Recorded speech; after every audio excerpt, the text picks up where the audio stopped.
The haunting of Blackwood Asylum.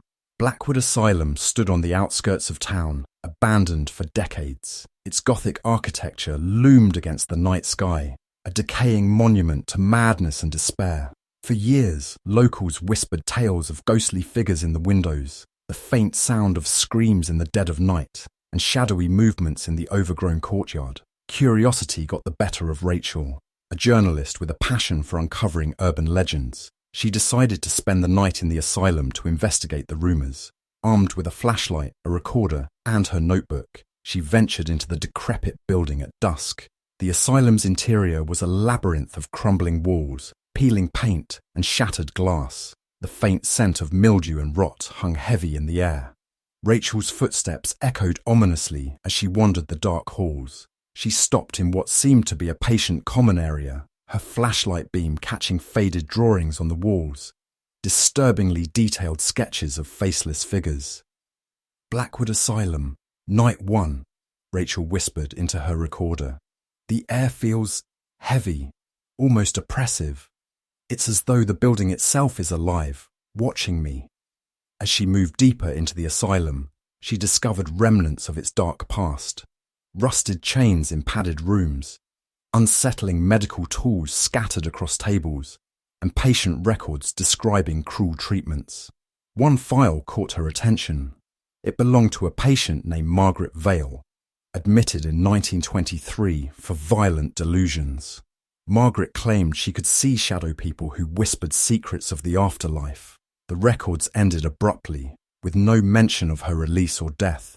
Rachel shivered, the temperature dropping sharply. She glanced at her watch. It was 11:47 p.m. The asylum grew eerily silent, as if the building itself was holding its breath. Suddenly, a soft whisper echoed down the hallway. "Leave!" Rachel froze, her heart pounding. She swung her flashlight around, illuminating nothing but empty corridors. She laughed nervously, convincing herself it was the wind. But then, she heard it again, closer this time. "Leave! Now!" Swallowing her fear, Rachel pressed on, determined to uncover the truth. She entered the asylum's basement, where the air was colder and the darkness seemed almost tangible. Her flashlight flickered, and she cursed under her breath. The basement was worse than she imagined. Rusted gurneys lined the walls, and faded bloodstains marked the floor. She spotted an old operating table in the centre of the room, its straps still intact. Beside it lay a leather-bound journal. Rachel opened the journal, her hands trembling. It belonged to Dr. Elias Grayson, the asylum's head physician. The entries described increasingly unethical experiments on patients in a desperate attempt to cure insanity. The final entry read, "Margaret Vale is the key. Her connection to the shadow world is undeniable. Tonight, we will open the veil."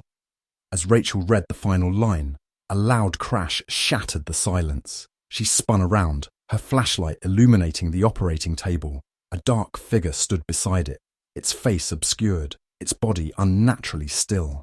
"Who's there?" Rachel demanded, her voice trembling.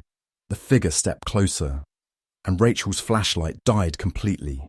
She fumbled with the buttons, but the darkness was absolute. The sound of shuffling feet surrounded her, followed by faint whispers in every direction. Desperation set in as Rachel backed toward the stairs, her recorder still running. She heard a soft, childlike voice behind her. "Why did you come here? They'll never let you leave." Rachel bolted up the stairs, her breath coming in ragged gasps. As she reached the main floor, the doors slammed shut ahead of her. The whispers grew louder, merging into a deafening cacophony. She screamed, pounding on the doors, but they wouldn't budge. A cold hand gripped her shoulder, and she turned to see Margaret Vale's gaunt, pale face staring back at her. Her eyes were pitch black, her lips curled into a chilling smile. "You shouldn't have read the journal," Margaret hissed. "Now you belong to them." Rachel's vision blurred, and she collapsed to the floor. The last thing she heard before losing consciousness was the sound of laughter, high-pitched and cruel, echoing through the asylum.